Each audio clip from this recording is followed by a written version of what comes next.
you, Ed, and thank you all for having me here. Appreciate the invitation. This is a subject, impeachment, on which I have spoken occasionally, and spent a great deal of time speaking about it at the time that it was going on. But it's not something that I've really spoken to too many groups about lately. And so I do appreciate the opportunity to talk about it. But just before I get into the thing about impeachment, I just want to say that I want to thank all of you. I assume some of you are members of the Democratic Town Committee as well as this club. And I want to thank you for over the years, all of the opportunities that you've given me to run unopposed. Made sure that the election results were going to be the ones that I was looking forward to. And I have always treated that as a vote of confidence by the Democratic Party throughout the 69th District, as well as here in the Village and Southbury, in the work that I had been doing. And that very first time was in 1990. So that first opportunity to run unopposed goes back a long ways. My knowledge and understanding of impeachment obviously is, excuse me, like everyone's, starts out with having lived through the Nixon impeachment, or perhaps read in history books about the impeachment of Andrew Johnson. And when I was in college, before Nixon was impeached and investigated and so on, I read a book by a major historian named Clinton Rossiter called The American Presidency. And I think a couple of you may be old enough to remember that book. And one of the things that he put in there towards the end about what do you do with presidents that go off the rails in effect was, he talked about different things. He said, but the power of impeachment is a rusted old blunderbuss that Congress would probably never touch again. Now, the book was written in 1956, kind of at the height of, I think, the academic world's view that the presidency was this supreme, almost sacred kind of institution. Congress was a bunch of knuckle-dragging Neanderthals, and that they put all of their eggs in that basket. Obviously, history has proven Professor Rossiter to have been very premature in his discarding of the concept of impeachment. But in addition to having impeachment at the federal level, we've always had impeachment across the country at the state level. And even before there was a United States of America, the colonies started using the power of impeachment, going all the way back to 1635 in the state of Virginia, when they removed a governor from office. And when I say removed, I mean they physically picked him up and put him on a boat and shipped him back to England because they were so unhappy with his performance in office. So it's an integral part of our constitutional and, I would say, Republican small r, although in the history books it's frequently a big R in those days. That the power of impeachment is intrinsic to the right of self-government, to a Republican form of government, to a representative form of government, to constitutional government. And it's a fascinating thing to me personally because impeachment is a historical institution. It goes all the way back to 1376. I've been in office a long time, but I wasn't at that time. That was the reign of King Edward III. It's legal in form, but it's political in content, basically. And impeachment has been something the states of this country have used since 1635. Now, Connecticut, kind of focusing back on Connecticut, is a little unusual in a lot of respects. When it comes to the Constitution, even though we call ourselves the Constitution state. After the American Revolution, Connecticut was the only one of the 13 original colonies that did not write a new constitution. And Connecticut did not get around to writing a constitution as a state, as opposed to the colonial charter that it got back in 1662. It didn't write a new constitution until 1818. And at that time, it incorporated a power of impeachment. And the colonial charters normally didn't have powers of impeachment. In fact, I don't think any of them really did. But the colonists claimed that they had an inherent power to do impeachments. And they did lots of them during the colonial era up until 1776. So Connecticut writes its constitution, and it includes a power of impeachment. And Connecticut's power of impeachment, the provisions in what's Article 9 of the Connecticut Constitution, which covers impeachment, is a little bit different from the one that's in the U.S. Constitution. And there are two major differences between them. One of them is we're all used to the federal standard of treason, bribery, and high crimes and misdemeanors. It's kind of like a chant almost that people take up at times. And in fact, books about impeachment almost always have the word high crimes and misdemeanors in it. This is a recent one, and if you're interested in impeachment at the federal and national level, I would recommend it's by Frank O. Bowman III. And while his last chapter is fairly critical of Trump and kind of builds a case for why Trump could be or should be impeached, the rest of the book is, I would say, very objective, nonpartisan, and better than most of the ones that I've read. And I've read a lot of books on this subject, starting in 2004 with the role in impeachment. And my lovely assistant, who purchased this book for me for Christmas. Actually, for Hanukkah. Original Meanings, Politics and Ideas in the Making of the Constitution. This is a reading list that he's recommending for you. Jeffrey Toobin, A Vast Conspiracy. $2. You must have got that here at the Heritage. Probably. And High Crimes and Misdemeanors, The Case Against Bill Clinton by Ann Coulter. That happens to be in the library. Okay, Impeachment in America from 1635 to 1805. And he reads a lot. Impeachment, a Handbook by Charles Black. This looks like Impeachment for Dummies. This should be like a yellow and black. High Crimes and Misdemeanors, Selected Materials on Impeachment. And, okay, that's Thank you. Sure. I'll leave these here for people to look at. Sure. In case they want to And this last one, High Crimes and Misdemeanors, was the report from the Watergate Committee back in 1974.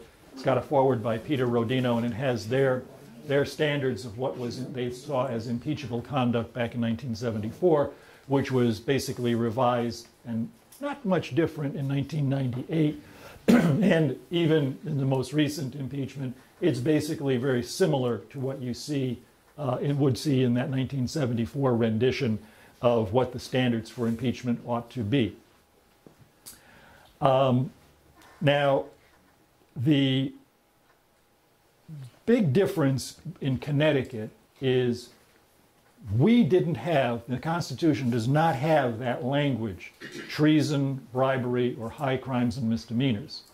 There is no standard, there's no list or even a suggestion of a kind of activity that is or ought to be considered impeachment worthy. And so it's up to the legislators who get chosen to be on the committee, or because we always do it by committee, it could be the whole House, to decide what to do, what is wrongful enough, what's improper enough, what's abusive enough as a behavior in office to justify being impeached and removed from office. The second big difference between the state of Connecticut and the federal system and many state systems is when the governor gets impeached, and only the governor, judges can be impeached, other people can be impeached, but when the governor gets impeached, he immediately or she immediately loses all powers. There's an immediate transfer upon impeachment, not conviction in the Senate, but impeachment in the House. The governor basically stops being governor for functional purposes, still holds the title and presumably gets the paychecks, gets to live in the executive residence and all that sort of stuff. But the actual functions of government are immediately transferred to the lieutenant governor, who becomes acting governor at that point in time. So the consequences of an impeachment by the House of Representatives in Connecticut are immediate and effective as far as taking somebody out of office. And the only way the governor gets the powers back is if he wins the trial in the Senate. And it's not clear if the Senate, for example, were to not be able to make up its mind what it wanted to do, whether the governor ever gets his powers back. So even though there's a trial in the Senate for governors, the House is really the ballgame. If you lose in the House, you're probably finished as governor. So that brings me to the kind of little history of impeachment in Connecticut. From 1818 until 1983, there was never an impeachment in Connecticut. Even though the power was there, and even though in theory somebody could have claimed back in the 16 or 1700s the power of impeachment was inherent, because they had done that in Virginia and Pennsylvania and Maryland and Massachusetts, but nobody ever tried that in Connecticut. Even after it was explicitly in the Constitution, starting in 1818, nobody tried to impeach anybody until 1984. And at that point in time, a probate judge in the probate district of Hartford named James Kinsella was impeached. And he was impeached because of all kinds of financial mismanagement and probably theft and embezzlement and that sort of thing of an estate of some $36 million, which, if you adjust for inflation, would be probably closer to $75 or $80 million or $90 million today, that belonged to an elderly lady named Ethel Donahue. And her estate was put in the hands of a conservator who was a friend of the judge's. And the conservator took very good care of himself, and the heirs of the estate kept wondering, why is all this money being spent? Like, why is a 9-piece or 11-piece band playing at a party for a woman who has been declared non compos mentis? And it's all going on in her like 20-room mansion in West Hartford. Eventually that led to him being censured by the probate Judicial Review Council of Connecticut, but he refused to withdraw, resign or anything like that. And so the legislature had to start an impeachment, or else he would have just continued going along and operating as judge. The next time there was an impeachment, and he did resign the day that the vote was to be taken in the House of Representatives on impeachment. He'd been found by the committee, gone through the investigation, and he drops out finally when the day of reckoning is at hand. Although he did do a lot of litigating, and one of the things he did was he created a court case commonly known as the Kinsella case, in which the state Supreme Court said that an impeachment investigating committee of the House of Representatives has broad and sweeping powers, and basically there's nothing you can do to stop it during its investigative phase. And it really has, under the circumstances of the Constitution, the power to basically ask anybody any question about anything going on that's related to the investigation, and the subpoena power and all that sort of thing that you need to conduct an investigation. And it was a huge grant of authority. In 2004, we have our second impeachment in the history of the state of Connecticut, and it's not a minor official, in effect, like a probate judge. It's the governor of the state of Connecticut. Now, the Rowland story, the details of the Rowland story as a kind of narrative, begin in the fall of 2003 in November, when news reports start to surface that there are questions being raised by a grand jury about Rowland's cottage up at Bantam Lake, and who paid for the hot water heater, the hearthstone, the hot tub, the gutters, the downspouts, and all that sort of thing, because a lot of improvements had been made to this little cottage by the lake. And initially Rowland said, oh, I pay for everything. But questions persisted, and and people were asked, and reporters would ask questions, and they would talk to people, and they would ask, an electrician, did you get paid? And he would say, no, I never got paid. Plumber, did you get, no, I didn't get paid either. Or, I got paid 2 years after I did the work on the place. And stories started to emerge that suggested that, some of these people may have not bothered to pursue payment because either they were getting state contracts or they worked for the state government in one capacity or another, or they were very, very close friends of the governor's. In some way, he was doing things to help them. Now, the governor at that time fairly quickly started paying all these people off, saying, thank you for your patience, 2 or 4 years after they had completed the work. Now, by this time, lots more questions were starting to surface, and it turned out that a lot of the things that were done at the cottage were done by people who worked directly for the governor. His chief of staff, a fellow named Peter Eloff, deputy chief of staff, a fellow named Ali Bozek, and a whole bunch of people who were like commissioners and deputy commissioners in various executive agencies were showing up, doing things, paying for things, giving him gifts, and a pattern of gift giving to the governor started to emerge. Now, the governor had previously, and this is by way of backdrop, had previously had a couple of run-ins with the State Ethics Commission about getting little gifts. He had gotten an upgrade of concert tickets at a venue called the Meadows, which was been subsidized by the state to get built during the Weicker administration, and they were having concerts there, and they invited the governor, and he sat in the cheap seats because that's what was legally allowed for them to give him as a gift. And then after he was sitting there for a little while, they said, oh, come on, we've got some empty seats up here in the nice section. And so he walked up with his staff people, and they all sat down in the higher priced seats. And people complained about this. I guess people who thought they should be sitting in the higher priced seats, perhaps. And he had to pay a fine and had to pay some restitution and promise not to do this again. Well, he had another run-in, and I won't go into the details of it because they're all kind of petty and trivial, with the getting another gift from somebody that he shouldn't have gotten. And again, he paid a fine and said he would never do this again. And went through, remedial ethics training 101 to sort of show that he was really committed. And then he had a problem after the 1998 election. He ran up about $6,000 of bills on a Republican campaign credit card.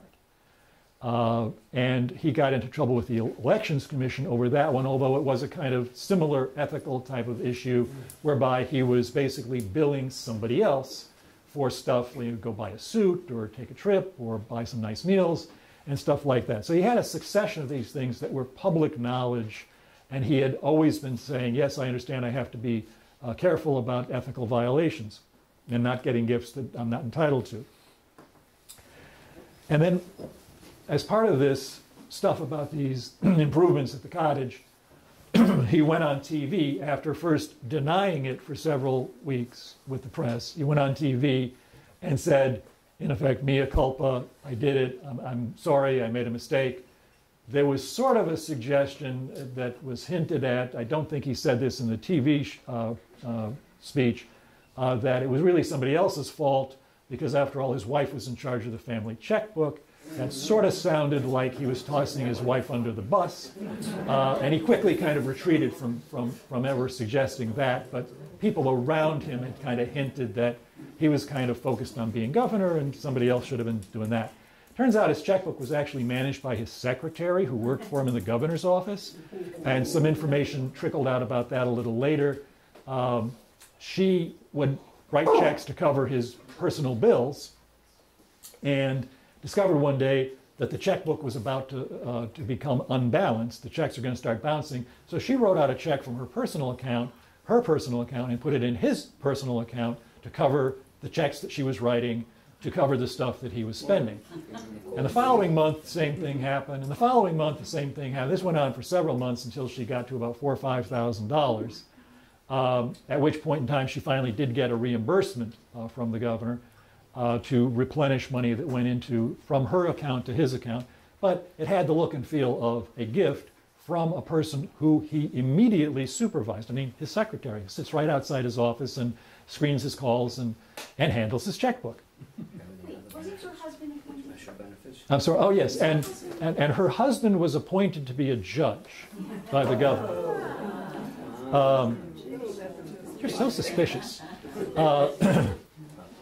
So she came, and she plays another rather pivotal role from my perspective in this story a little later. So as all these things are coming out, and there are more and more of them, the governor decided that he, like I said, would make this speech. They then, and everybody seemed to say, okay, you know, we like Governor Rowland. He seems to be doing a good job. For a lot of people, the fact that Rush Limbaugh hated Governor Rowland was a mark of honor. Because Rush Limbaugh spent enormous amounts of time trashing Rowland as a rhino and not a real Republican and all kinds of other things. And he got along with legislators. He was very good. One of the best, perhaps the best retail politician I have ever met. And I've met a lot of politicians at the presidential level even. And he's one of the top ones, maybe the top one, that could work a room. I mean, if he came in here right now, by the time he left, if he still has the touch, you'd all be saying, he was a great guy. Why did you impeach him? You terrible person, you.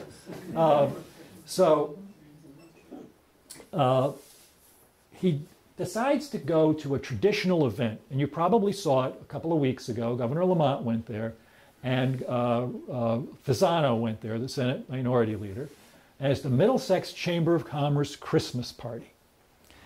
And there usually is somebody who does a parody poem of "'Twas the Night Before Christmas."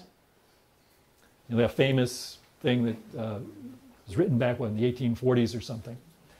And they substitute names of either public figures or reporters or something. Well, Mrs. Rowland decided that she was going to do her parody. And basically, they're sitting at the head table, and she's going to go to the podium where the microphone is, and she says, "Should I do it?" And he looks and, "Sure, honey, what have we got to lose?" And she gets up at the podium and she says this, and I don't remember the details, but it basically trashed all of the reporters who had been reporting the stories about these things that had made all this splash, and for which he had just finished apologizing, saying, mea culpa, never again. She gets up, sits down, and not surprisingly, a firestorm that would never go out erupted right after that. Then the governor decided that he needed to try to deal with the PR parts of all of this, and so he called legislators into his office in small groups, not his office, to the residents, in small groups, and basically made a pitch for the idea that he really hadn't done anything all that wrong. And that certainly nothing that would justify removal from office or any of that, and that he didn't think he was in any danger of criminal prosecution, but the press was just making so much of it. And yeah, maybe Patty shouldn't have read that poem, and in retrospect, that was probably not a great idea. And he would end this presentation, he would bring us in as groups of like 5 or 10, and it would end with saying, "Can you help me?" And I talked to several people, and it was exactly the same posture at the end of each presentation. So it was, and as I said, he's very good at retail politics, very compelling and all that. So I'm sitting there on January 5th, and he finishes up, and I looked around the room, and not surprisingly, I was the senior most, and was all Republicans in this group, Republican in the room. And I said, "Governor, I have to tell you, I've done some reading about impeachment." Things like that. I didn't bring the books with me. "And I believe you are in very grave danger of being impeached simply on the basis of what you have already admitted to doing. I mean, you are on thin, thin ice." And I went on to say, and of course, his staff was in this room, a bunch of his staff people, including his attorney, a fellow named Ross Garber. And there was this collective gasp that someone had mentioned the I word in the governor's presence. And then it was coming from a Republican, and somebody who had long been a strong supporter of the governor's. And they all kind of started shuffling about and feeling very uncomfortable. I said, "You know, your situation for a governor is very different from what the president faces at the federal level. It's a different process in a lot of ways. And that, you know, one of the problems you have is that you have infuriated a lot of people. impeachment is political, and there needs to be a desire to want to get rid of a governor. And I said, even in the one case that I've read where the governor beat the rap, so to speak, and there have been, I read about 10 or 12 governors who've been impeached, it was Huey Long. And those familiar with the Huey Long story know he was impeached, he defeated the impeachment. Unfortunately, 3 years later, in 1935, as he was walking through the rotunda of the Louisiana state legislature, he was gunned down. So the alternative, as Ben Franklin said during the Constitutional Convention, and people said, oh, he's being facetious. I don't think Franklin was being facetious. The alternative is a lot less desirable. And with that, we finished our meeting. Other people got up and said maybe the governor can come to little town halls, maybe meetings like this one, and explain why you did a great job, Governor. When you finished talking, I was convinced that you were innocent of anything. And then we all went back to our respective business. The Democratic caucus, the Democrats were the majority in the House then as now, and with around the same kind of numbers. And they had a caucus, and it was a very spirited caucus. I remember it being on a Saturday. And there was a big debate about whether to remove Rowland from office, to go through start the impeachment. Some Democrats were very committed. You got to do this.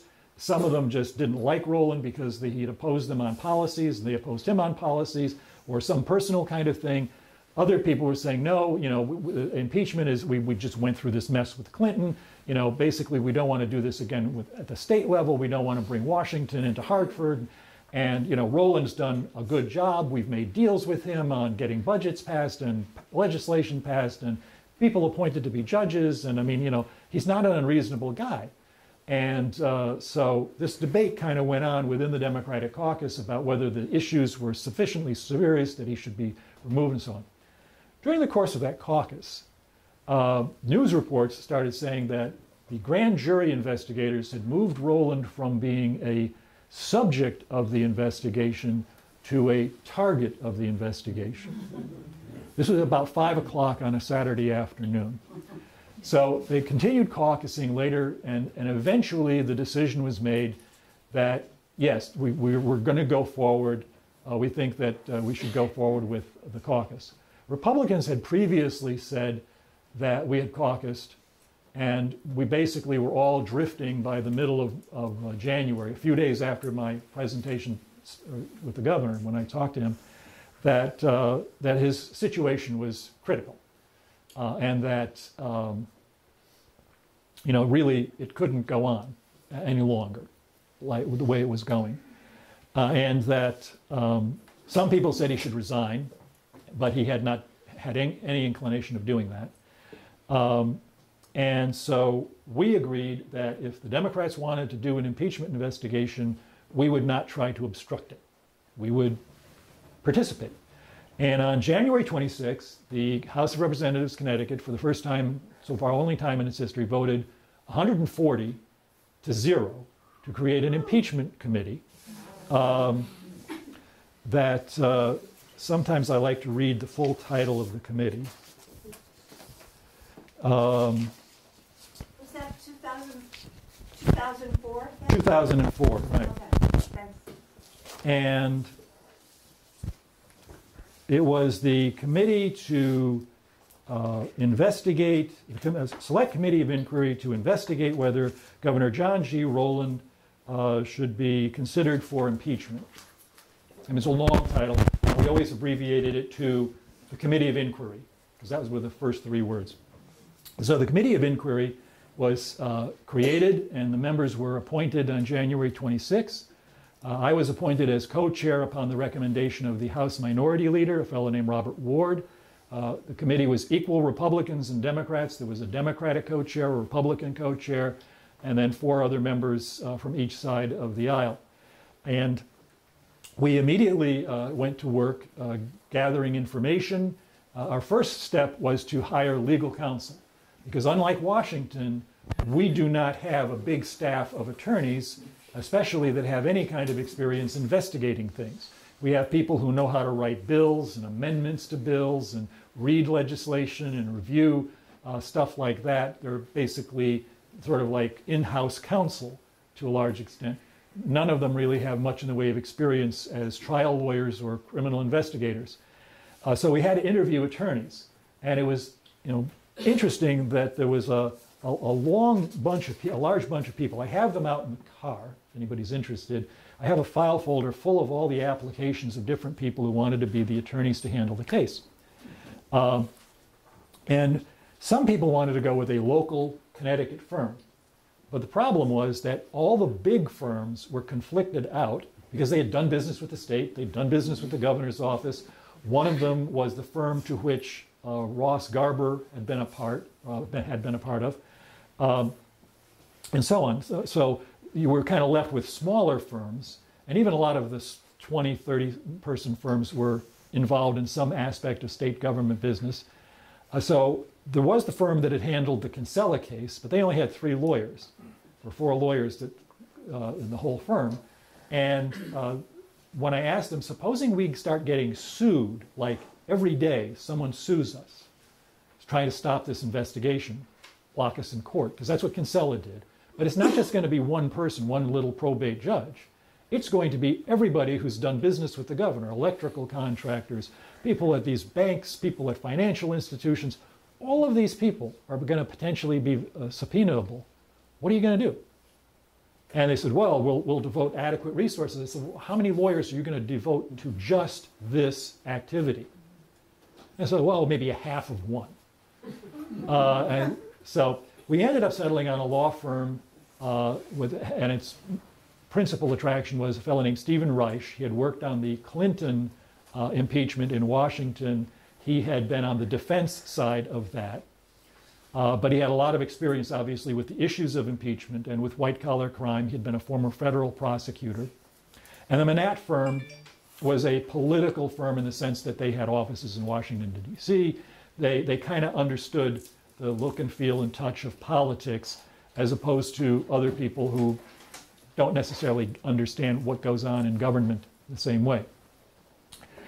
So one of the first things after we hired, and this took about a week or 10 days to get the resumes, review them, interview the people, decide who we wanted to have, and finally we settled. I think it came down to another firm was in the running, but this fellow, Stephen Reich, seemed to be the right fit for the committee and the members of the committee. So he recommended, as one of his first orders of business, that we needed to hire an investigator. Because again, the legislature, we couldn't use the state police because they work for the governor. This Capitol Police, basically they write traffic tickets or help you get out of your car or things. I mean, they're police officers, don't get me wrong, but they don't investigate white-collar crime. And that's not their territory. And so he recommended a name that I instantly recognized and thought, wow, this is great, Bernie Carrick.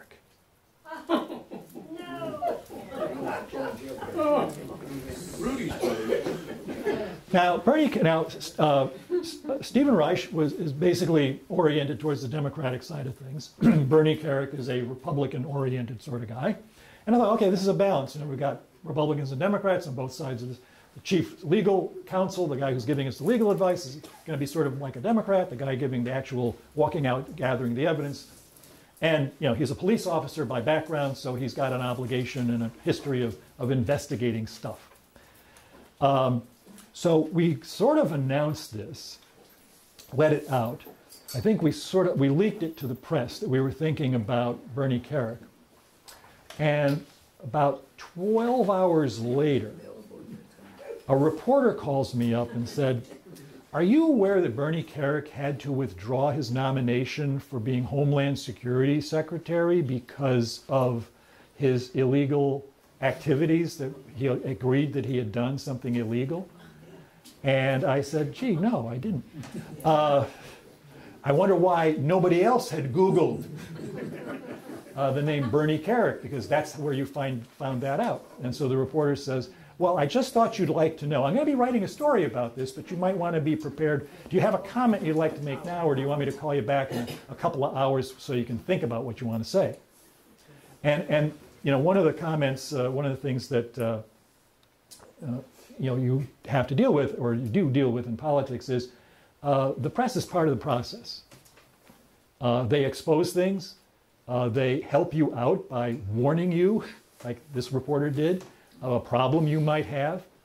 And they have a lot of information. So reporters and the people who work in the press play a very significant role, and it should never be underestimated or minimized. And it's one of the problems we probably have at the national level today, is that the role of the press isn't what it used to be in a lot of ways. But we quickly back away from Mr. Carrick, and we find a backup alternative, somebody who's like on the list, but didn't have a famous name, a fellow named Mintz. And turns out he is not a police officer. He's not an FBI agent, not an internal revenue agent, or any of those things. He's an investigative reporter. And it turned out that he was, and the people he had working for him, were much better at doing the investigative stuff than typically, I think, police officers and FBI agents are, because he has to get information from people without threatening to arrest them, without being able to offer them immunity for their testimony, without subpoenaing people. He's got to be able to get people to sit down and talk to him over a cup of coffee, because he's convinced them that it's worth it for them to talk to him. And that's this fellow's background. And he turned out to be an invaluable part of our investigation and the team that he put together of investigators who helped us gather all of the information.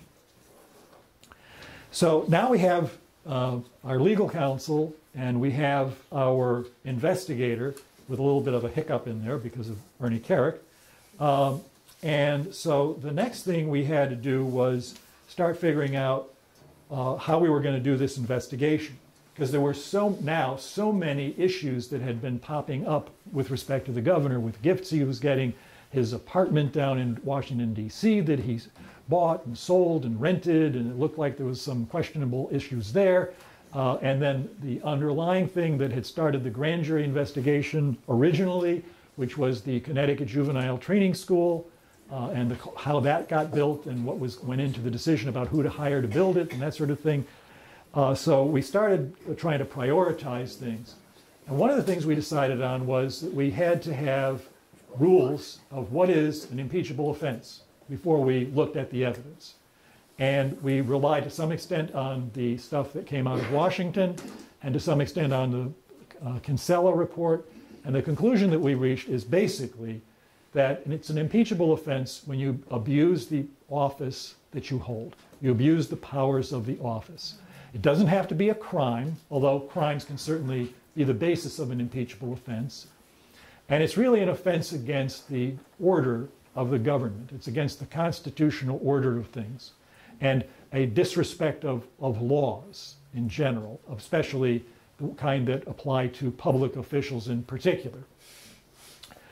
And so we came up with our standards for what's an impeachable offense.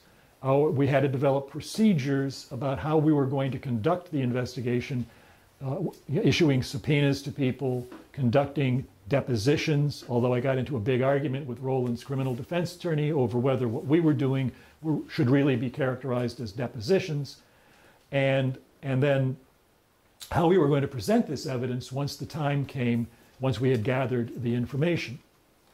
And so we started on that path. We were originally given a deadline of April 14th to get our investigation done. We were set up on January 26th, so you can tell that we basically had February and March and half of April, about 10 weeks to conduct the investigation. We, I think, worked at breakneck speed to get legal counsel, investigators, and all of those procedures and everything else we needed to do set up so that we were actually able to do an investigation. Because we started from scratch and went to the point of being able to conduct an investigation against significant resistance in court in a matter of a few weeks. But there was no way we were going to get to an April 14th deadline. So that was extended first to May 5th and then finally to June 30th. Now, as we're going along, we issued subpoenas to the governor, to state agencies, to the governor's office, to the governor personally, to people who did business with the state of Connecticut, contractors, and a whole host of people, lawyers who had been involved in transactions of one sort or another, former legal counsel who had worked for the governor's office, and that we ended up issuing 140 subpoenas. And I think on the opening day, I signed around half of them. And Wayne Fox and I signed all of these subpoenas, that we were just sitting there signing subpoenas for people like crazy to get the investigation started so we can gather information. By the time we were done, we had gathered 400,000 pages of documents and interviewed dozens and dozens of witnesses, many of whom never testified in public, but just gave us information that might have led us to either a document or another witness, who, some cases, we were able to use them in public. And we dealt with, let me run through some of the things. I mean, the issues that were involved were the governor's home in Washington, D.C., which basically he was stuck with this little condo on Capitol Hill. He bought it for about $50,000 and in 1989, shortly before he ran for governor in 1990. And he was stuck with it in 1995. He was still trying to get rid of it. And so he found someone who would buy it, or would rent it, at about 3 times the fair market value of the rent. And that raised some eyebrows. And this fellow was a contractor who was doing business with the state of Connecticut, getting loans from the Connecticut Development Authority. So that was one sort of constellation of issues. And the governor would, in some of the cases, I can't go through the entire thing because it'll take 6 months, all the details of all the stories. But the governor would pick up the phone and call somebody and say, Bob is a really great guy, and even though his finances look a little shaky, I know he's good for the money, so go ahead and loan him the $10 million of state money to help with some project that he had. That's the kind of thing the governor would do. But the governor decided that he really wanted to get rid of this place in Washington, so Bob decided to buy this, but he didn't want to buy it himself. He got an antiques dealer to buy the place for him. And so the governor sold the condo at about twice its value to the antiques dealer, so that he could then take the proceeds of that and buy the little cottage in Litchfield. So this transaction goes forward, and Bob and the antiques dealer set up this deal with them trading money back and forth to cover losses and so forth. And then eventually the antiques dealer sells the condo for about half of what he paid for it, like a year or so later. So that's one story, the governor's real estate transactions in Washington, and whether or not none of this makes any sense. Then he has all of the gifts that he was getting. I know. I'm running low on time. The Litchfield cottage, which I've alluded to, and then all the gifts that he was getting from all of his people. But what really kind of snapped everything into focus in a lot of ways was that a lot of the gifts came from people who worked for his staff, especially his chief of staff. Yeah. And the big deal, the thing that really made this case significant, was the Connecticut Juvenile Training School was about a $50+ million project, a substantial chunk of which was federal money. And the decision was made by Peter Elliff to go to Ohio and look at a place in Marion to build a basically prison for juveniles. And he brought with him a contractor who, when he realized that this was what Connecticut was going to build, hired the architect who designed that building for the state of Ohio, and brought that architect, signed him up on a contract. And so when the state put the contract out to bid to build a juvenile facility, this contractor had the inside track. The reason, and then what happened was, and this was graphic one day in the testimony, The governor came out of his office and said, "Where's Peter Elliff?" Should have been sitting near the governor's office. "Oh, he's out in Ohio looking at the prison."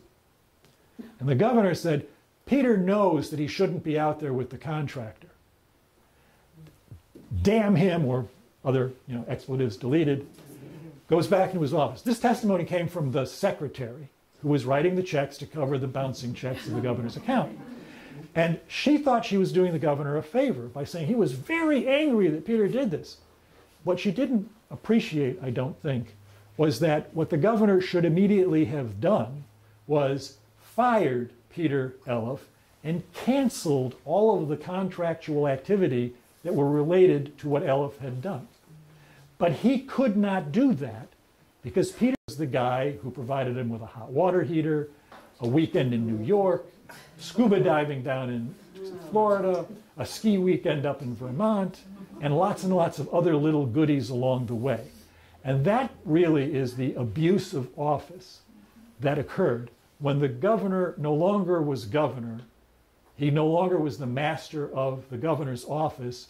He was subordinate to his subordinate because he had taken all these little gifts, and he couldn't fire him because this fellow was in a position to incriminate the governor in all this improper activity. So maybe just in the interest of time, maybe wrap up right. What the kind of final days of the inquiry in the final days, the governor went to court. We issued a subpoena to have him come and testify. For months he'd been saying, "I want to tell my side of the story. I want to tell my side of the story." I said, "Okay, fine, you can come." "Oh, I can't come right now. I can't." "Okay, here's a subpoena. Now do you feel like you can come?" "Well, I don't think you should subpoena the governor because that's a violation of the separation of powers." And we all scratched our heads and said, "Wait a second. We're an impeachment committee. We are the separation of powers." And so we went to court, got a Supreme Court ruling that basically said the governor had to go and testify. He could assert his Fifth Amendment privilege, which we fully agreed that he could do. We weren't going to put him in jail for refusing to testify, but he had to give us an answer. He couldn't simply pretend that the subpoena didn't exist. The second thing that happened shortly before that started coming to our attention, and we got more and more information even after he announced he was going to resign, because rather than testify, as soon as the court ruled that he had to testify, he announced that he was going to resign at the end of the month. And so that was the end of our investigation, and we never actually drew up articles of impeachment to remove him from office. The other thing that kept coming in, and what some of his defenders kept saying, "I'm never going to believe that O'Neill is right about this thing until Rowland pleads guilty to federal crimes." Well, turns out that one of the things we found out late in the investigation was that Rowland had a favorite charter airline. It was based in Oxford. Not surprisingly, it's near the home base, Waterbury, and so on. And he would take flights on this charter airline to places like Las Vegas. The charter plane would sit there on the airstrip waiting for him to finish whatever he was doing there, presumably gambling. And then they'd fly him back, or maybe fly him to someplace like Philadelphia for a speaking engagement or something. We asked, "Did the governor ever pay you for all this air travel?" And the answer came back, "Well, no, actually, I guess we forgot to bill him." And, well, how much would you think that would have been worth? "Oh, coach air travel on a commercial airline?" Really? Now, charter aircraft travel like this is worth tens of thousands of dollars per trip, and the governor had made many, many trips on this thing. Eventually, the governor, in December of the year of 2004, pled guilty to the federal charges that he had basically taken a bribe from the airline because he got put into state statute a tax break for this airline and other charter airlines. It was made retroactive several years. It was put in as part of the budget negotiation in those last-minute budget negotiations that always seem to occur at the end of the legislative session, in the closed doors and dead of night. So at the end of it all, Governor Rowland had admitted to federal crimes, and by the time we were finished, everybody had understood that this was a wrongful thing and that the governor had to go.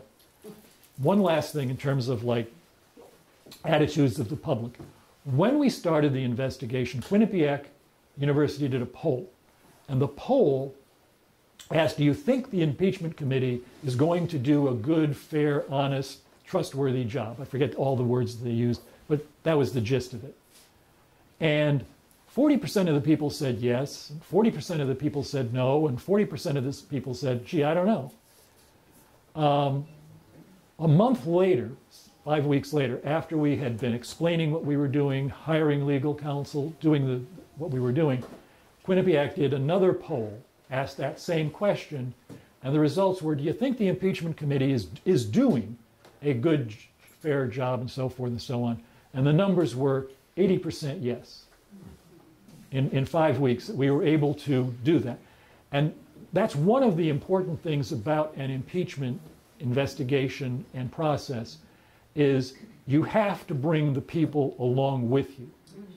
And clearly, if you look at our process and what goes on in Washington, we do this, have done this now twice, in a totally bipartisan way.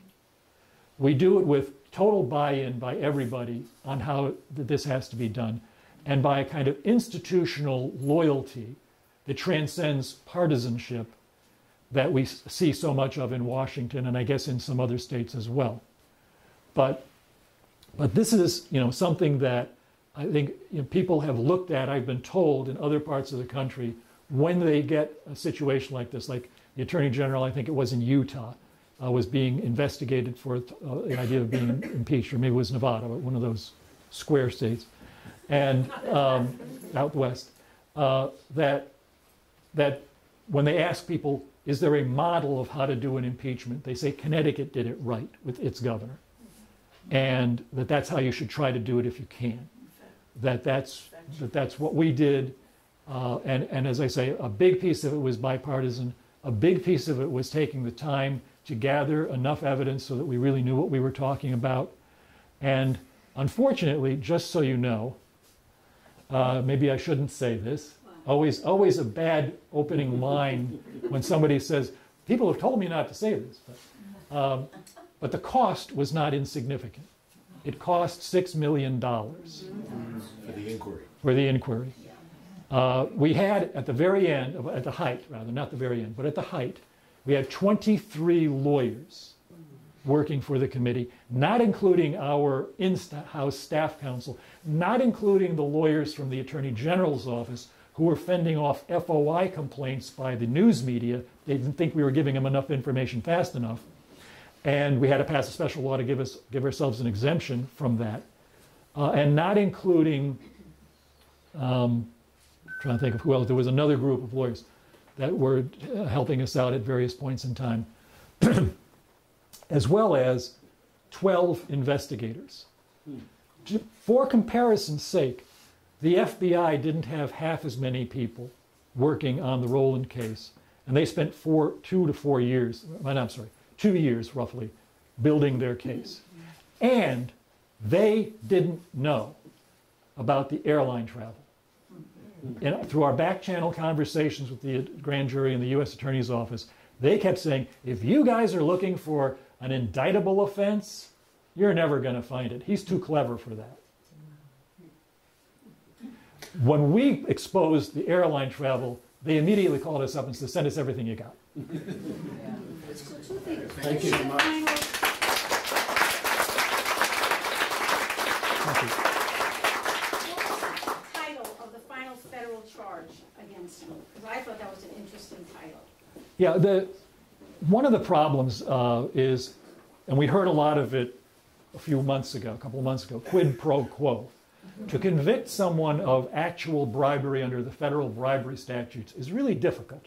You've got to show that somebody gave a public official, let's say, $10,000 in cash, and the public official did something in their official capacity. And if that's not a kind of contemporaneous exchange of valuable things, of official act in exchange for personal benefit, you can't really make out a case of bribery.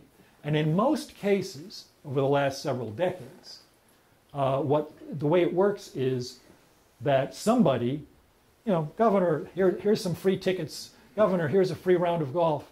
Governor, here's a plane ride. Governor, here's a free meal. Oh, Mrs. Governor, here's a trip to Florida to make a speech.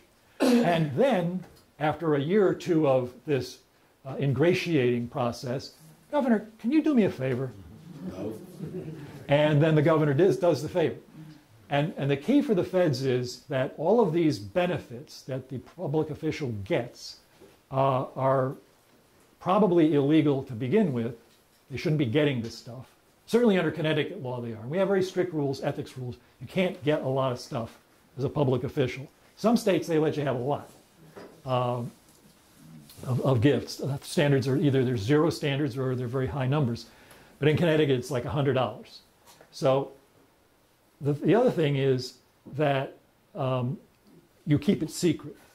Because the federal prosecutors believe if you're not disclosing that you got $1,000 worth of free travel or $1,000 worth of free hotel accommodations, then you probably think there's something wrong with it too. And if you think there's something wrong with it, that indicates you're up to something wrong. And that's the basis of this kind of charge of the deprivation of honest services. That's what it really boils down to, is you're depriving the public of honest services. I have to tell you that since Rowland, the Supreme Court has actually written some opinions that have made it harder to make that case out. The governor of Virginia recently got acquitted on a Supreme Court decision a few years ago based on the idea that, hey, politics, people do favors for each other all the time. You can't criminalize all forms of politics. But I think still in Connecticut today, based on our ethics laws, because it's illegal under Connecticut law, that you could still make a case out that way. Well, it's a fascinating story, and I hope you've all understood there are a lot of ramifications from our experience here to what's happening in the world. But I think we've sort of run out of time. But thank you very much for coming today.